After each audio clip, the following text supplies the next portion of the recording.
I'm starting the recording. So today it's what, 10 a.m. in New York time zone, and it's probably about 5 p.m. in Ukraine. So we have very special guests today. First-time participants in X-Culture, a company called Escape, or Escape, I guess would be like one word. They make raincoats and all kinds of cool things. But for me personally, they're very special for a very different reason. The company is located in my very hometown, a town where I was born and raised. So that's a very special connection. I may have never met them in person, but and I may have left that town more than half a life ago, but it's still a significant connection for me. And so the way it's going to go today is like the following. So we will start with a little introduction and talk a little bit about the company. So a little presentation, 10, 15 minutes, maybe 20 minutes. If you have questions, those of you who are right here in the webinar room, you can raise your hand, and you have a button somewhere that literally says raise hand. And if you do, we will allow you to join and talk to us, to the presenters. So you can engage in a live conversation. Alternatively, you can type your comments in the comments section, and it seems like we have a separate section called Q&A, so you can actually post questions right there. And those of you who have classes at this time and cannot watch live, you can obviously send your questions by email. So simply email the questions to admin@xculture.org, and we will monitor that, and we'll connect with you as well from time to time at least. So we'll try to ask your questions. And I guess without any further ado, so I'll turn the table to our presenters, Escape, Rivne. So you guys start with the introductions, I guess, and then please proceed with an overview of the company. Thank you. Hello, everybody. It's a big pleasure to be in this project. My name is Pavlo. This is Natalia. And this is Oksana. I'm mostly like helping them to in this business. So they are owners of this brand. And story started, it will be like 4 years ago, right? When girls were creating how would we said, like exclusive clothes. It would be some kind of bespoke suits or wedding dress, some exclusive things, and like it was not easy in small town to be like stable and scalable business. It was not it's not the easiest thing. So they were trying to search some ways to grow and to scale. And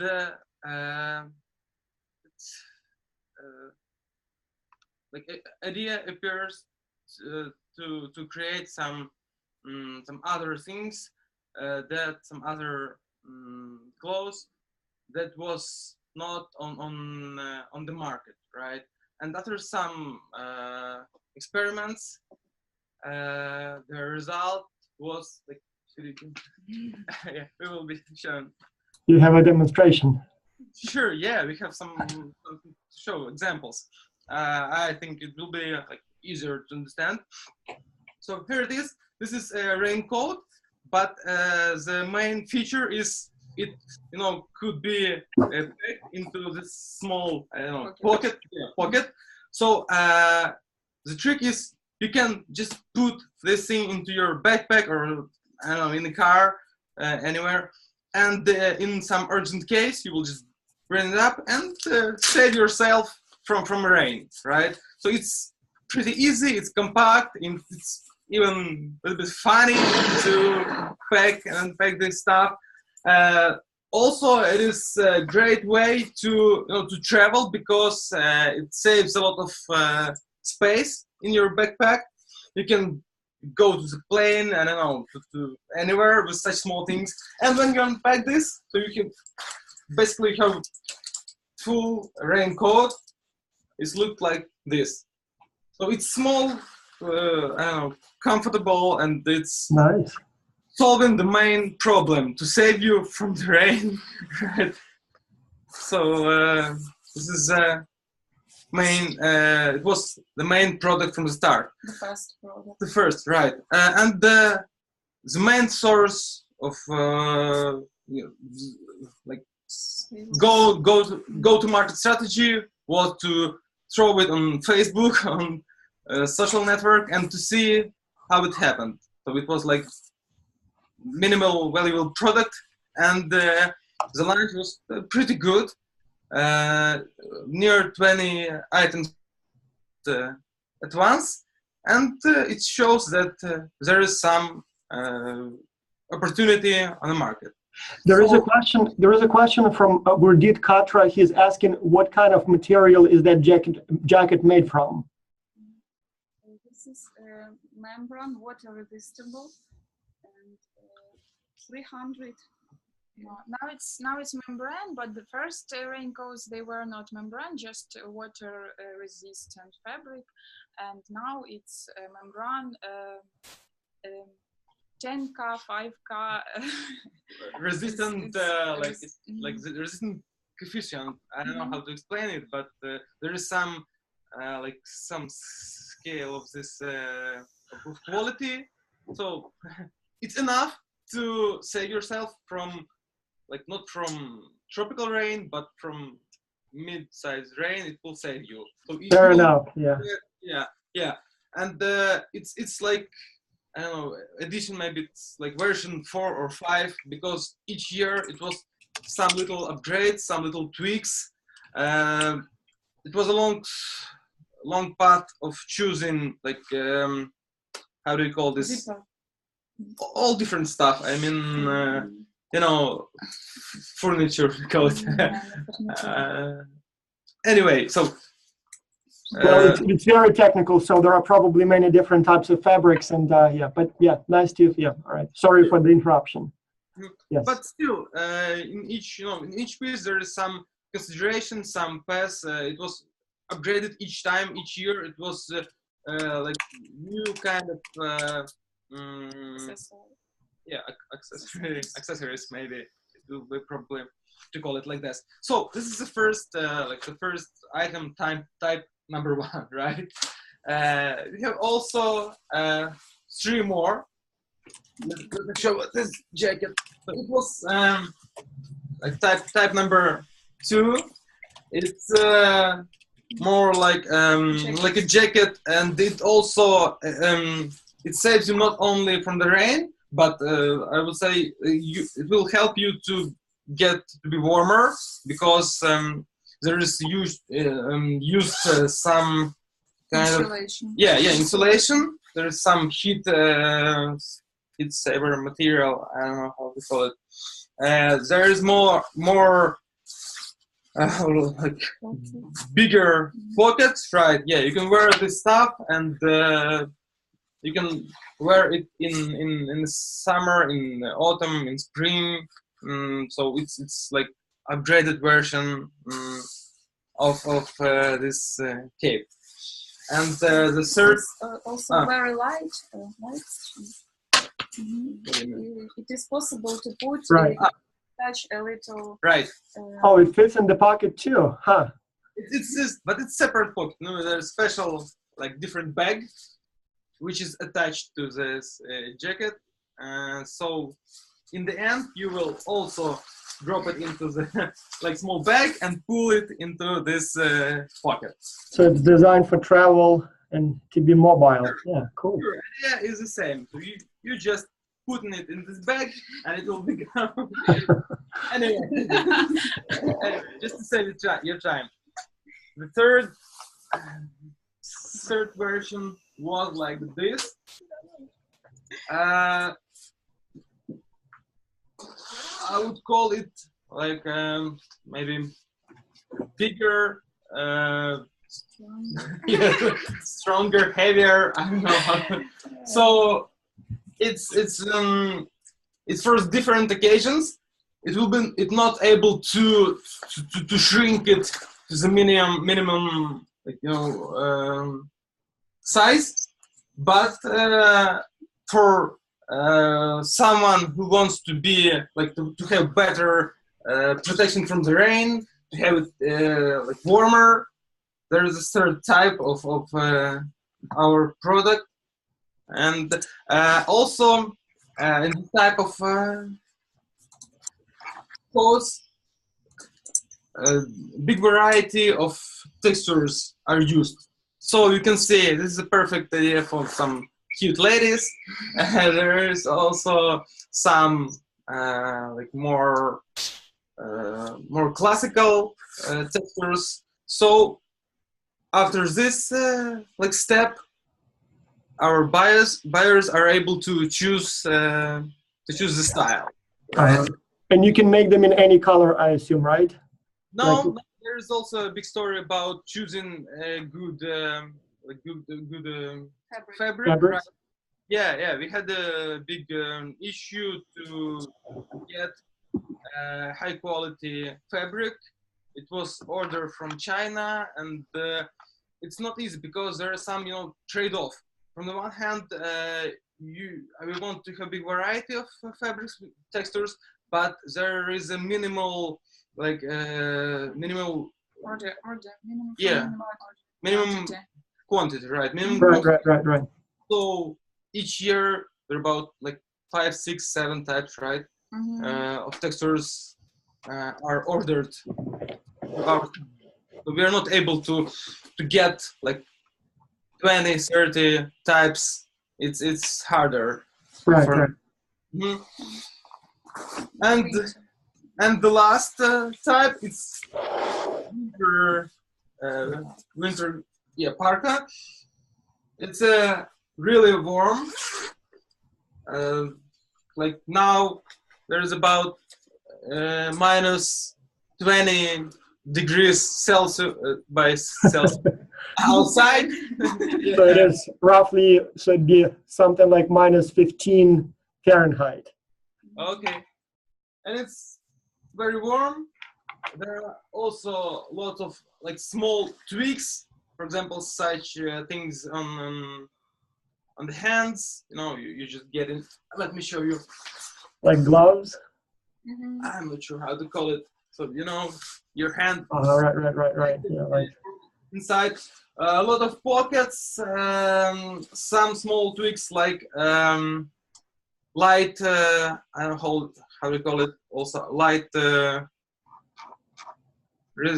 resistant, but so when some car will. Oh yeah, reflective. Yeah, flat reflective. Yeah, right. So you don't want to be hit by a car. Yeah. Sure. Yeah. Also, you can adjust the size. There is sort of also. Base. So it's upgraded version. It's winter style, and it's like next generation of our product. What about that brown jacket in the back? A new collection, spring collection. This is in development, as you can see. It is not finished. Yeah. So it is actually a prototype. Okay, all right. Yeah. All right. Well, we have a lot of questions that are coming through email. Maybe if it's okay with you, we will get directly to the questions. Question number one, and you kind of talked about that. So the fabrics, where do you get the fabrics from? Do you buy them from, you said from China, or how does it work? Yes, we order fabrics from China. It's a long process. It takes nearly 2 or 3 months. They send us samples. We choose the type of membrane. We choose the color by Pantones. And after we wait for production nearly for months, and after that we wait for delivery nearly months. So we need to start the production of our summer collection. We started now, and as for winter fabrics, we will start also in a few months. Right. It takes time to make them. Yes. Sharon is asking, are you making only raincoats, or are you making other types of clothing as well? Currently only like raincoats, parkas, so there is a winter. Like jackets. Yeah. And then another big question, how much do things do jackets like this cost? What are the prices, and do you vary them by country, or is it a standard price? How does it work? And I'm not even sure if you're allowed to disclose the prices, but I suppose there is nothing secret about that, right? Sure. Yeah, give us a little bit some time, please. We will convert the money into United States dollars for a second. So the smallest, this is the first smallest raincoat will cost about. Maybe we should take a poll first and ask the attendees how much they think it costs, and then get your price. I'm actually curious. Yeah, I mean, if you guys want to put in the comments, so the blue jacket, the cheap, the lightest one, I don't know. I'd say maybe $50, $60. $50. Are you talking about? I'm guessing, so I don't know. Yeah, it's $60. $60. Yeah, that seems very reasonable. Yep. Yeah. And the more expensive ones, like the parka, probably would be like what, like $200, $300? $165.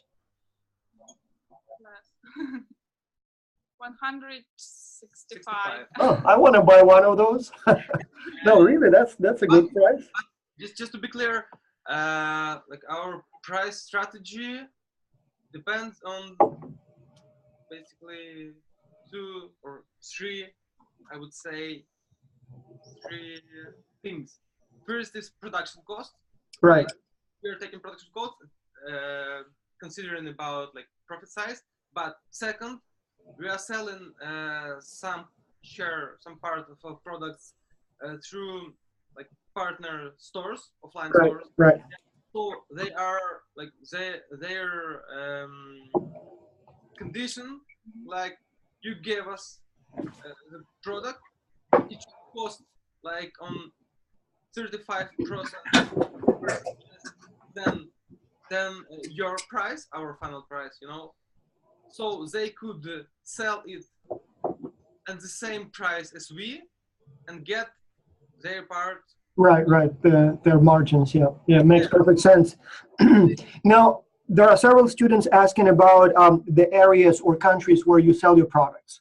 So I assume it would be Ukraine. Do you also try to sell them overseas already? We tried, but the first problem is like logistics to solve issue with it's I don't know how to call it. Customs. Yeah. So yeah, the customs, all the tariffs and duties and all that stuff, right? Right, and the second is getting back money because there is no PayPal in Ukraine. It's not allowed to work with PayPal in Ukraine. So we have the biggest issue with money, how to get our money back from the customer and guarantee the customer that they will get the final product. Right. It's mental barrier to pay without PayPal, I suppose. So it's but still some like we have some tricks to we're selling it in Lithuania, right? We have a partner in Lithuania and customers from Netherlands, from Canada, Right. Poland. For example, we have a friend in Amsterdam, and like when he is getting like to our city, he just gets some our products and bring it back to our customers. Right. Yeah. And then so how do you sell your products at this time? Is it all online store or do you work with the actual brick and mortar stores? So do you sell them primarily online or do you also work with the actual stores? Sure, like we work with our partner stores, and the policy, like we are shipping some items to them, they're putting it on the shelves and selling it. So after the item was sold, we get our money from the store. So you normally offer an open account, so you ship the merchandise, or you are okay with the open account where you first ship the merchandise and only after it's sold you get the money back? Or do you always require a prepayment, or both? In Ukraine, most stores are not working with prepaid, as you can guess. So we are okay as long as this quantity is not exceed, our like operation cost. We are not able to freeze the money on the shelves. So currently, it's okay for us to work with a few stores in this model. And as for our partner in Lithuania, so he buy products and he sell them there in European Union. Sure. For us, it would be perfect, to get money first, and but make big discount in such case. It's okay. Now, I have a bunch of questions, and I'm trying now to package them or to group them by topic. And so there are several students who ask in different ways, who ask about competition. So who are your competitors? Who do you consider your competition? I don't know, would it be in Ukraine, globally? So basically, who makes your life difficult? I would consider about two types of competitors. First is some kind of small brands, like in Ukraine, during last 2 or 3 years, here is a big boom of local productions. But in most cases, the final quality of product is not the best. They are mostly trying to compete by price. So they are making our life harder just because our potential customer will get to product and say okay, there is $200 and this is I don't know, 25. 50. Okay, 50. Still, 4 times, let's say. Okay, maybe there's some real difference, but I can buy 2 or 3 of these. Right. It's a typical way of thinking, but still. So the one who would like to pay attention for details, there is obvious choice. But if you're considering only about the money, yeah, in our price range, there is competitors who are just very below our price. And second type is I would say famous brands. When someone wrote on our Facebook page the comment, oh, see, you have the same price as Columbia, right? As Columbia. Why would I buy your product? Because I can buy Columbia. And the question is, it's hard to explain that actually our product may be better because we are paying attention to each item, to each particular item. Girls are checking every piece by hand, looking to small things, checking is it okay, is it perfect, or they need to send it back to production to repair some, finish some details. So even in the same price range, but when the brand is famous, it's hard to convince to buy our product. But for the person who would like to to dig into details, yeah, they are choosing us or choosing famous brand. Yeah, makes perfect sense. Now, in terms of the markets, other countries that you are especially interested in selling your product, or you would sell anywhere as long as people are willing to buy and pay? One of the questions in the challenge would be to basically find markets where your product would be popular. And so I assume students will be suggesting probably the European Union, given the free trade agreement that Ukraine has. But again, I know we have a student, for example, from Seattle, Washington State. And so it rains there for half a year. So probably now is the rainy season, actually. And so I assume they need raincoats. So I don't know. So if students were bringing you leads from, I don't know, from the United States, from the European Union, maybe even from Asia or Africa. So do you have any preferences where you would like to sell your product? And do you have any reservations? Perhaps maybe you don't want to deal with some countries? Mm-hmm.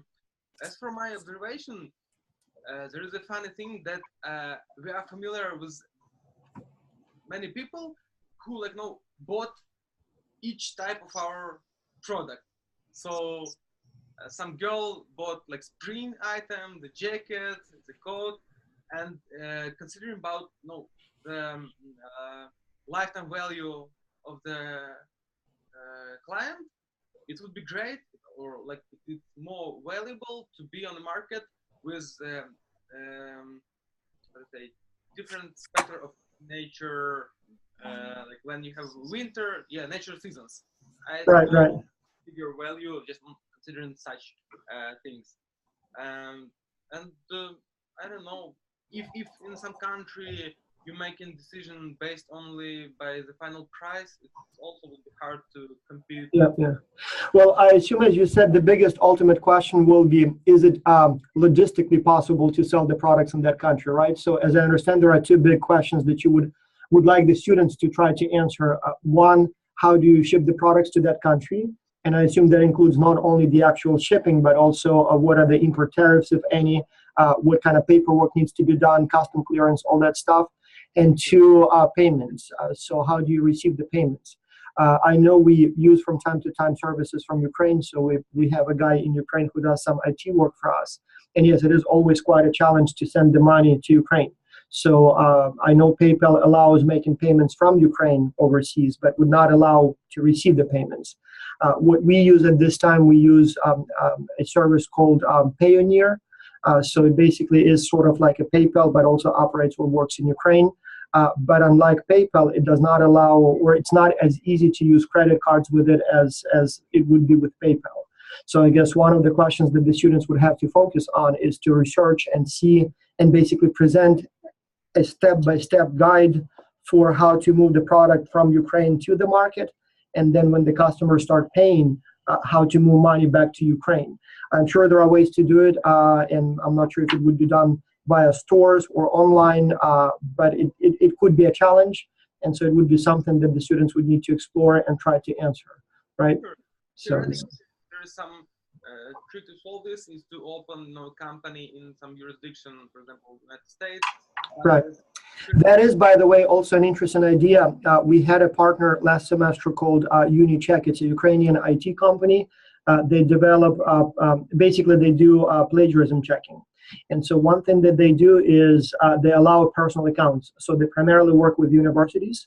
And so the corporate payments are relatively easy to do. But then when you have personal accounts, when each student pays only like $5 at a time, obviously you have to use credit cards. And so the way they solved the problem is they just basically have a subsidiary in the United States. The payments go to the subsidiary in the United States, and then they just transfer the money in bulk, when the time comes. So it could be something that you might want to consider doing. And again, the question for the students would be, what's the proper way to handle it? Would it be, depending on what the country is, maybe the regulations are different. There could be different sorts of trade agreements. Again, I suspect with the European Union, it would be easier. But then again, there may be a market in the United States and Canada, maybe even in Africa, Latin America, Asia, Japan, for example. So it would be something that students would need to explore. And by the way, it is a good question for students to explore, because tomorrow you will be running a company and you may be in that same situation. So we have students from about 40 countries, and in many of those countries, the same challenge may arise. I mean, how do we ship? How do we receive the payments? How do we make refunds? So that all of those could be very interesting questions that you will have to face. There are a lot of questions about marketing. So could you tell us a little bit more, how do you market a product? So you said you advertise via Facebook, you have an online store, you work with the stores, but do you use a special marketing strategy? What do you know works, what doesn't? So tell us more about how you promote your products.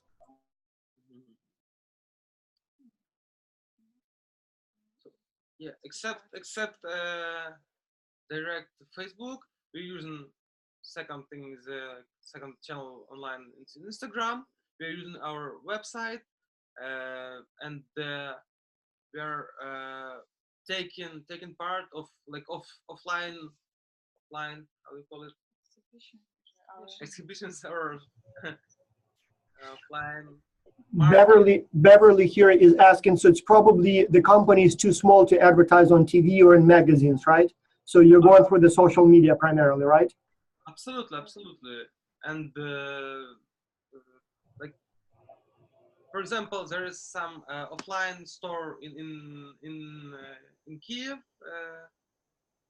This is the capital of Ukraine. When some so there is a offline market of native Ukrainian brands.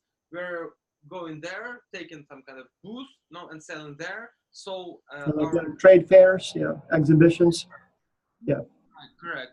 So final client can go to get it, grab into hand and take it. So some potential clients who would like to buy, but they are like have doubts purchasing online. They are basically going by food and getting it and saying, okay, it's okay, I'm glad, and buy it. So it's pretty good channel if you are not doing this, every week. So like twice a year we go in there, and we have, I would say, a strong word of mouth. So our clients sharing information about our brand and getting new customers to us. So there is also I would say, our strength. We had one big issue with with one type of jacket, so we had to like change. How would you say, zipper? So we are putting big attention to quality, and we are sure that final product will be the best quality. And we are putting extra time on this. And talking about quality, I would like to highlight that we are not. Our strategy is definitely not to be at the lowest price range. It's important because each year we are making it better by the quality, and not not running for the cheapest price. So we are searching for some items everywhere. We can go to Poland, to Italy, to search some details to our product. So the strategy is not to buy the cheapest item on the China. We are not able to compete with China products. Right. Now, there are a bunch of questions about retailing, essentially. So in the challenge, it says that you're open to working with retailers, with stores all around the world. And so Abdullah here asks, I believe there is a store in my area that would be willing to sell your products. So the question is, what is the minimum shipment you would consider so that they can try? And then what should I say to that store owner when I approach him talking about escape? So basically, I'm not sure what country he is in. Abdullah, if you want to maybe send another email, tell me what country you're in. But let's imagine Abdullah is, let's say, for example, in the United States. And let's say there is a clothing store not too far from his house. And he thinks they would be willing and interested in selling your products. How should he go about it? So what should he ask or say to the store owner? What is the minimum shipment that makes sense to you? And on the other hand, I assume, if they say, okay, we like the product, we want to buy a lot of those jackets, do you have the capacity to scale up your production and send, I don't know, hundreds or thousands of those units? Is that something you can do? Can you tell a little bit more about it? Like my way of thinking is like this. I would consider about other brands as competitors, right? To find the perfect price range, for example. After this, we will see, okay, our production cost is like this. We could say sell it like this. Okay, our shipment cost will be this amount.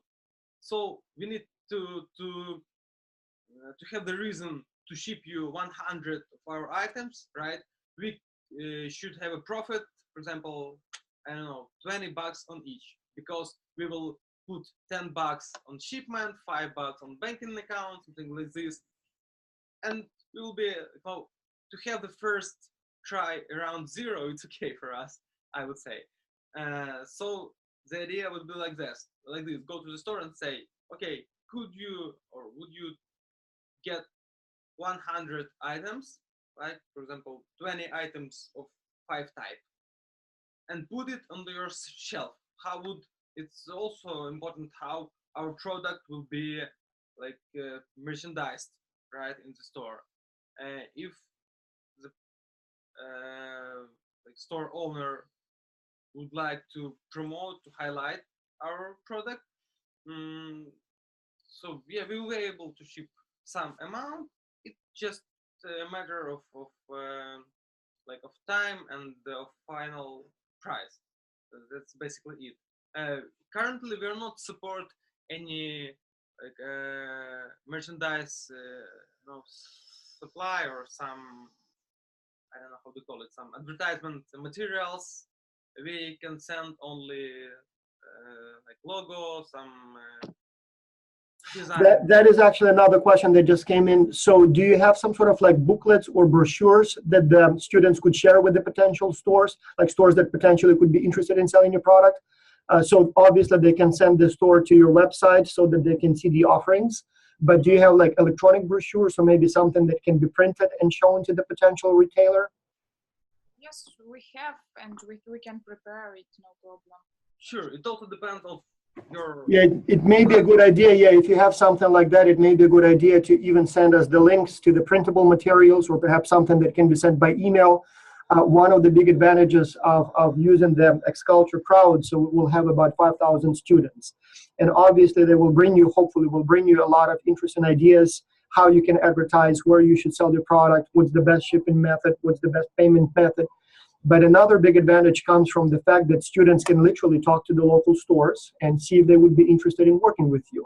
I have no idea what kind of volumes we're talking about, but if there were some sort of materials that they can present and say, see, you can, sell jackets like, or buy jackets like these from these guys for, I don't know, $100 a piece or $50 a piece. I can imagine that many store owners would say, sure, yeah, let's give it a try. Maybe let's get a couple hundred first and see how they go. If they sell well, maybe we'll buy more. So as long as they can show something to the store owners, I suppose it might work.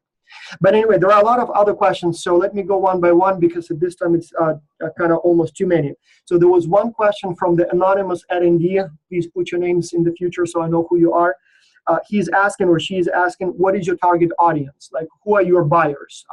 I assume age, income level, I don't know, profile. So could you tell us a little bit more about that?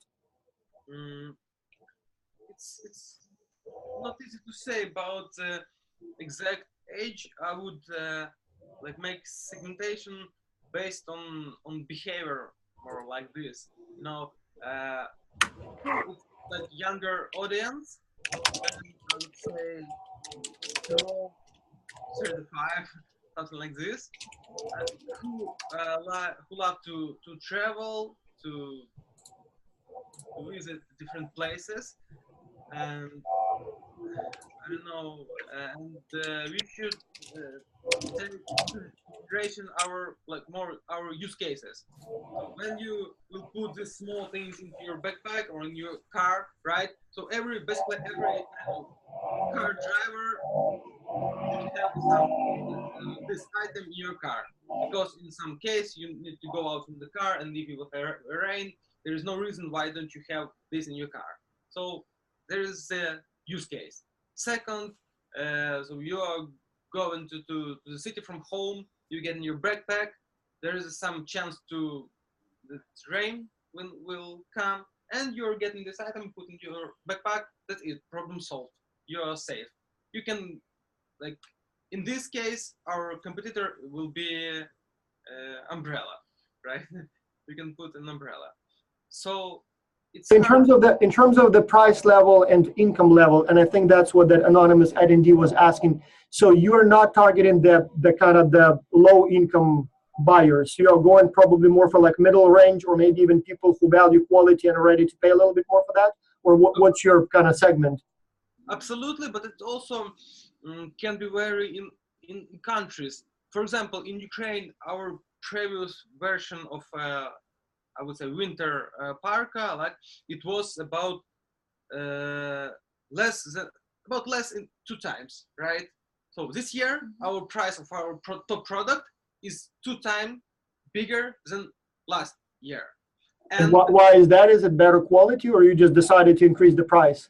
Better quality, better everything, and it was sold better. No, when you raise the price, it figure out that buyers are more willing to buy, because like, it's a popular thing. You see bigger price, you consider that quality is bigger. So we are not trying to sell by low price, and each year, like, we are upgrading product and I would say rising price. So yeah, we're targeting more like high audience, not the top, but middle and below. Anyway, that's the answer. Oh, yeah, fair enough. So now a few people, like for example, Kusha here is asking, what kind of advertisement do you use on social media? So you talked about Instagram and Facebook. Do you use paid advertisement, or do you only work with your followers? How do you do it at this time? Yeah. We use both, and we pay for advertisement and like Organic growth, and we're trying different to organize different activities. Some to increase like conversation with people, to increase comments. And right. So you have quite a following online as well, right? So people who actually follow you proactively. Sure, basic social media activity. We're trying to be the edge of the last, technologies on this. So. Right. Makes perfect sense. Are you open? Alfreak is asking here, are you open to the idea of using Google Adwords? So basically displaying advertisement beyond social media. Sure. And if I may add to that, so I mean, I'll let the company answer, but if the answer is yes. So for the students, and I've read literally thousands of reports over these years, one thing that I would say is that it's very important that in your report, you explain in detail how what you recommend can work. What many students do, they would say, oh, advertise on social media, advertise on Facebook, or for example, advertise using Google AdWords. Well, more likely than not, the company has thought about that. And for many, or in many cases, the reason they don't do it is because they may not really know how to do it. So if you want to write a good report, explain in detail how it can be done. Basically, step-by-step guidelines, including the prices, including the web links. Like literally, if you, for example, want to say, if you want to use, for example, Google AdWords, literally explain how to create an account, how much it costs, how to place a bid, what to look for in terms of the statistics, performance. So include all of those things. And so two things will happen when you do that. First of all, it becomes an actionable advice. So the company is actually able to follow your ideas or proposals and implement them. But two, for yourself, you will learn a lot too. I mean, I've had some experience with advertisement online, and I can tell you it's a very complicated world. And so it takes time to figure out how it works. And so if you ever plan to have your own company, you probably will be using that form of advertisement, and you will have to learn it. And so if you spend some time now trying to explore and trying to see how it works, or perhaps you already know that and maybe you can explore it in more depth, it will be a useful experience for you, because once you graduate, once you have your own company or you work for a company, maybe you'll be doing that for a living. And so don't give general advice like advertise online. That is useless. I mean, advertise online, it doesn't tell us anything other than, just basically a goal. So go in depth and provide detailed instructions. But anyway, going back to Google AdWords, so you're open to that idea, right? Sure, I would say, it's pretty easy to launch online advertisement, but it's hard to make it profitable. So the most valuable suggestions would be not just like start Google advertisement, but you should consider this cost of click or cost of impression with such creative, such words in my country, right? In your country. Right. Say, yeah, give exactly a target audience, right? Yeah. Kusha is asking, so you have different online platforms, I assume Facebook, Instagram. Which one is she is asking which one has the highest interactions? Or I assume she means which one is the most effective so far? For now, Facebook is the most effective because we started it when we started to make the codes. And as for Instagram, we were not so active, so it's a little bit lower. And our website, sure, it's very effective. Mm-hmm.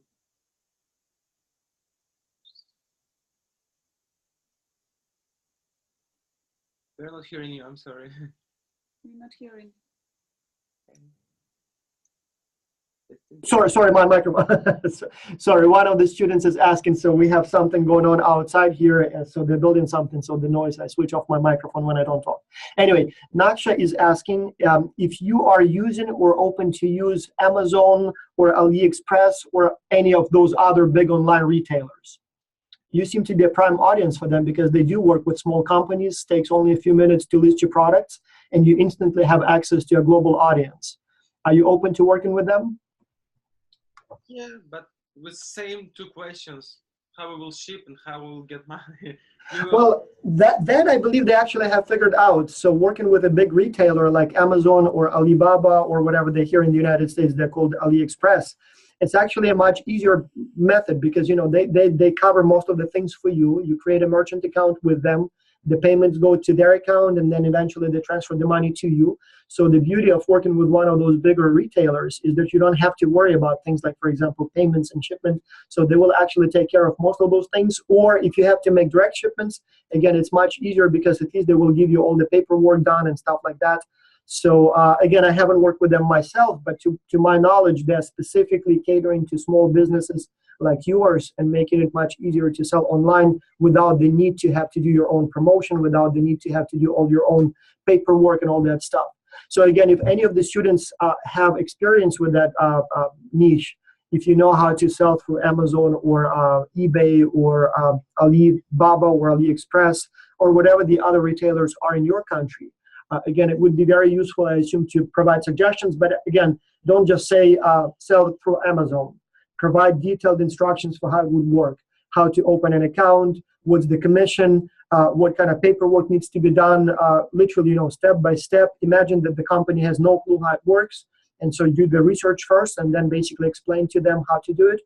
My personal prediction is that it may turn out to be the most successful channel of distribution for you because, as I said, they do a lot of work for you, and so you don't have to deal with all the little details that you would have to take care of if you decide to sell individually. So we have a few more questions and running out of time. One question again from the anonymous attendee, I don't know the name, in terms of the countries where you sell now. So what is the percentage by different countries? You said that you sell a little bit in Ukraine, a little bit through Lithuania, and then you have buyers all around Europe. So at this time, I assume it's primarily the Ukrainian customers who buy most of the products, or do you also sell in other countries percentage-wise, like, I don't know, 5-10% of your sales? Not that much? Below 5%, I would say. Below 5. Well, yeah, hopefully it will change after this semester. So hopefully you student guys will be able to, yeah. Abraham Baran asks, are you trying to sell in Africa? And I assume one of the questions would be, would you be open to sell in Africa? We have no idea about market opportunities in Africa. Maybe have no idea about the weather, about demand. Sure, we would be like. Well, Abraham, if you believe there is a market there, and if you can help the company conquer that market, why not? I assume it doesn't rain a lot, at least in some parts of Africa, and it's probably not cold.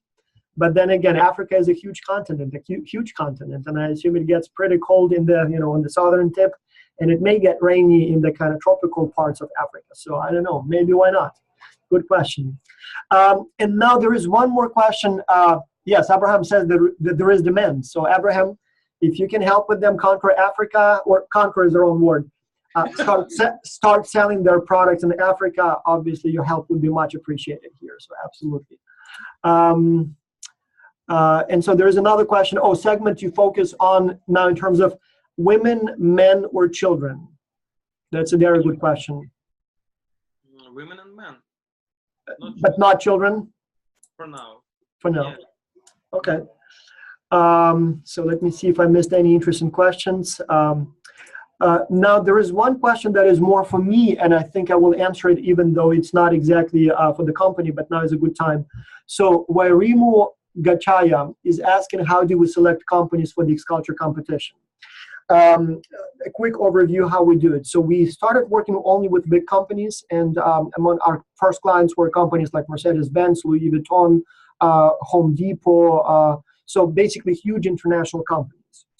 Now we are trying to actually not work with big companies, not because they don't want to. In fact, we have quite a lot of interest from them. The problem with them is twofold. One, the CEOs of large companies are almost impossible to get hold of.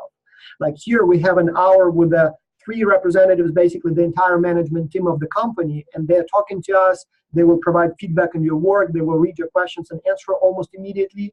With big companies, we don't usually have that personal type of attention. So you talk to the CEO, they're extremely interested, but then they get busy with other things, and it's almost impossible to get an answer.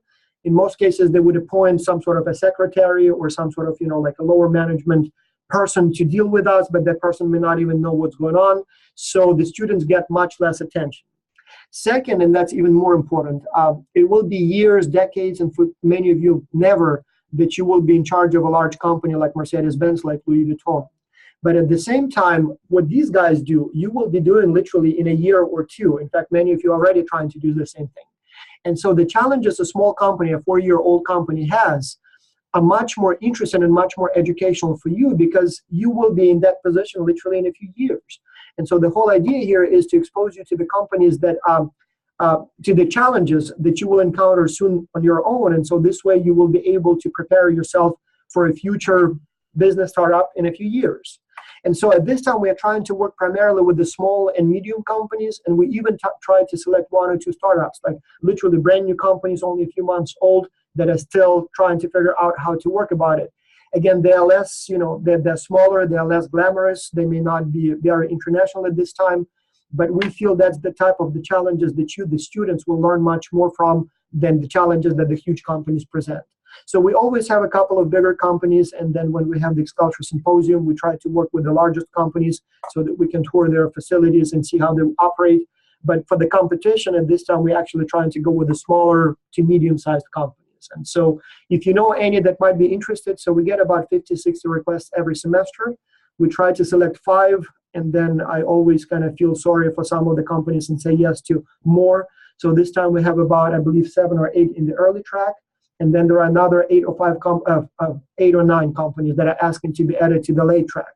And we cannot add so many because all these webinars take time, all the correspondence takes time.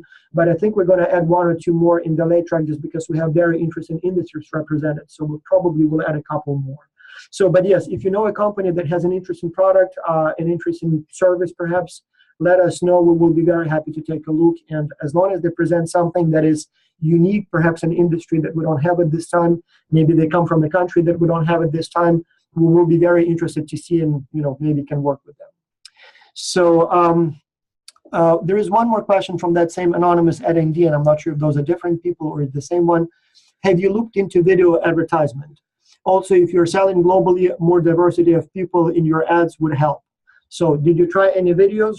And then second, in your ads, everybody is basically, I assume, white Ukrainians probably. Did you try to maybe use some people of other cultural backgrounds to appeal to the global audience? Maybe some people from Asia or of African descent. Would you be open to doing that? And do you have anything along those lines?